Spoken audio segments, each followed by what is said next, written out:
probably safe to say that if parents got to choose their children's avocations, horses would be right up there with yacht racing as their last choice between the expense and the impracticality.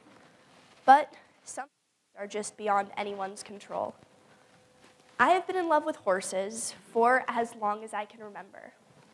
When I was a toddler, my dad would put me in the stroller and walk me down to the neighborhood stable, where I would watch for hours in wide-eyed amazement.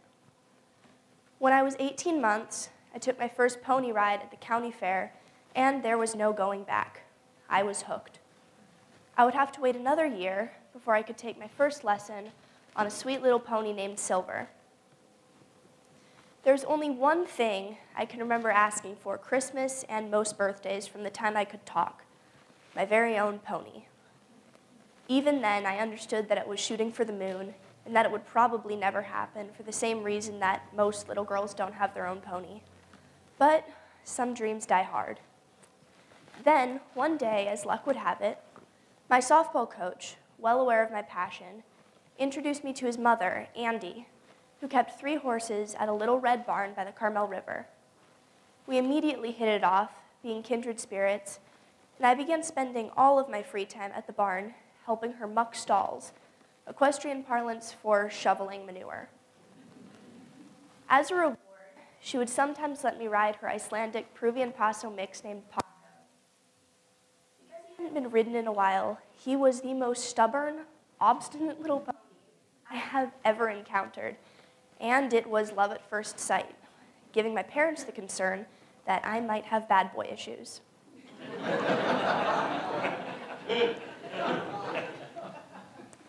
My childhood version of freedom was a 2-mile loop through the Carmel River, a small neighborhood, and back to the barn by myself. As romantic as that sounds, my true love once stopped in the middle of the river and refused to move until I got off his back and led him back to the barn through 2.5 feet of water. By the time I got back with my stubborn pony, I was in tears. I took these little confrontations very personally. Another such incident was when Paco decided he wanted to graze in the middle of a field full of geese. When I finally got him to move, he charged geese, who in turn attacked me. It was as frustrating as it was terrifying. Over time, however, with practice and patience and training and patience, we totally bonded and eventually became inseparable. Around Thanksgiving of that year, Oma Andy, as I now called her, got in touch with my dad, asking if we would be interested in buying Paco. Her grandchildren had grown, she explained, so it was hard to justify 3 horses as just pets. But she couldn't bear to part with any of them unless they were going to the right person, and she knew how much Paco and I meant to each other. It was just us, in the car, on speakerphone, so I was already exploding in jubilation before my dad could explain that the idea of owning our own horse was just not something that we could afford. But wait, my crafty little 11-year-old mind frantically grasped for ideas. What if we traded hay for mucking duties, limiting the expense? What if I paid for horseshoes with my babysitting money? Eventually, my dad was on board. Well, maybe on board isn't the right word, but he did go from "it just isn't possible" to "when do you need an answer?" Yes!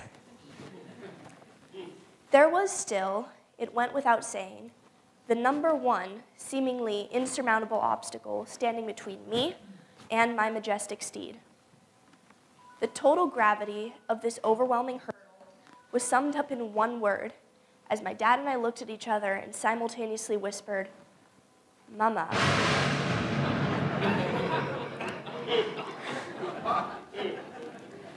I have to be fair here and confess that this is a woman who, while never a dog person, went along with 2 dogs, and in spite of a cat allergy, said okay to 2 kittens.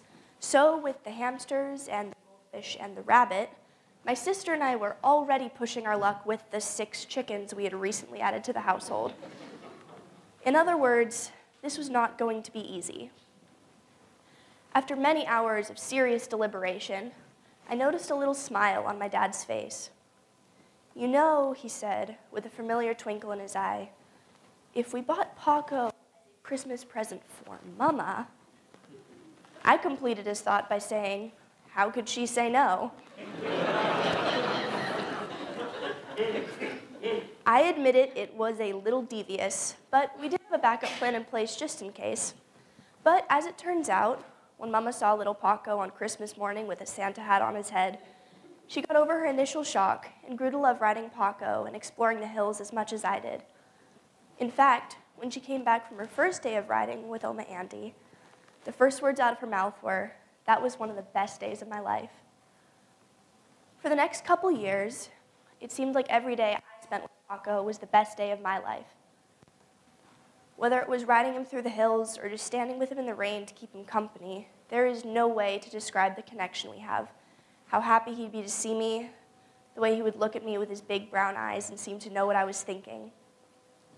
But Paco was already advanced in years when he first came into my life, and now he was 26 and developing arthritis.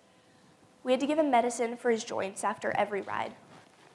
At the same time, I was about to start York after 5 years of homeschool, so I knew I wouldn't have as much time to spend with him. As much as my heart tried to deny the undeniable, I knew my time with Paco was going to have to change, but how? We had heard of therapeutic riding academies and always knew it would be the perfect place for him. But I couldn't bear the thought of having to say goodbye, of having to send him away, thinking he might not understand why I was sending him away, with neither of us knowing if we'd ever see each other again once we donated him. Then, incredibly, I had the remarkable good fortune to meet the two most special, kind-hearted, and beautiful people ever to enter my life. Ray and Linda Martin, founders of Star Riders. After the death of their 19-year-old daughter, Christine Marie, who was comforted through her lifelong struggle with brain tumors and seizures by the presence of her horses until the day she passed, Ray and Linda channeled their profound grief into creating a nonprofit organization that helps differently abled children and adults ride horses and receive the kind of therapeutic experience that gave their beloved daughter so much comfort and joy. Ray and Linda came out to meet Paco and immediately knew he was perfect for the program. But what I remember most was that although the purpose of the visit was to determine Paco's suitability for the program, they paid just as much attention to what I was going through. And when I asked Ray if I'd be able to volunteer with Paco, he looked at me and asked, "Well, are you 14 yet?" I felt the lump rise in my throat, so I just shook my head. "Well, I'm the guy who checks IDs, and you look 14 to me, so I think we'll make an exception in your case." So, for 8 hours every Saturday, I got to be Paco's handler while he learned a new job. All of the children immediately fell in love with Paco, and within no time at all, he was everyone's favorite horse, just as we knew he would be. I don't know if it's the fact that he looked like a teddy bear, or if he was just naturally cut out to work with these kids, but the success stories and personal victories we keep hearing are endless. There was a 5-year-old girl with a facial tumor whose parents had to make a decision on disfiguring surgery because they were just out of options. They started bringing her to Star Riders to take her mind off of it. Somehow, the tumor stopped growing. No one could explain it. Even more mysteriously, the tumor started to shrink. 2 years and many hours of equine therapy later, the tumor is gone. She still rides, and she always brings treats for Paco. There was a little boy whose parents were told that he would never walk, who after a season of Star Riders took his first steps in the arena. There was a little developmentally delayed girl who after many hours of equine therapy spoke her first words at the age of 7. There are so many more success stories about personal victories and families who miraculously found a community that will fully embrace them and their children. I love the story of the little girl with Down syndrome who got herself ready in the morning for the first time because she couldn't wait to go to the barn to ride her horse. We have a good friend whose son has autism, whose first words were, "That is a nice horse." Then there's the visually impaired student who never ceases to amaze me, relying on all of his other senses to ride the horses. The story gets better, though. Ray and Linda started to notice that the teens involved in the program did well in school, and stayed out of trouble, even at schools where such performance was not necessarily common. So they created the program within the program called the Riding Stars, where a horse is assigned to a teen volunteer to work with exclusively in the hopes of getting that horse ready for lessons. 2 years after donating Paco, I was assigned this gorgeous and happy horse named Justin, who was turned in because he kept jumping out of his paddock fences. He had never been ridden before, and he has taught me so much about horsemanship and perseverance. But wait, there's more. At the beginning of this season of Star Riders, Ray and Linda promoted me to one of 3 head instructors. I hope to continue developing my leadership skills and learning from the students, their parents, the horses, and Ray and Linda, who have trusted me with increasing responsibility and shown so much faith in my abilities. And if all that wasn't enough, the Martins are working on developing a program for our military veterans returning home from combat tours with post-traumatic stress disorder. It seems that these amazing animals can actually sense what their rider needs, helping to restore confidence, instill calm, and help to heal the wounds not visible to humans. When we first made the decision to donate Paco, we always knew it would be what was best for his life, but I never could have imagined what a life-changing impact it would ultimately have on mine. My religious friends say that when God closes a door, he opens a window.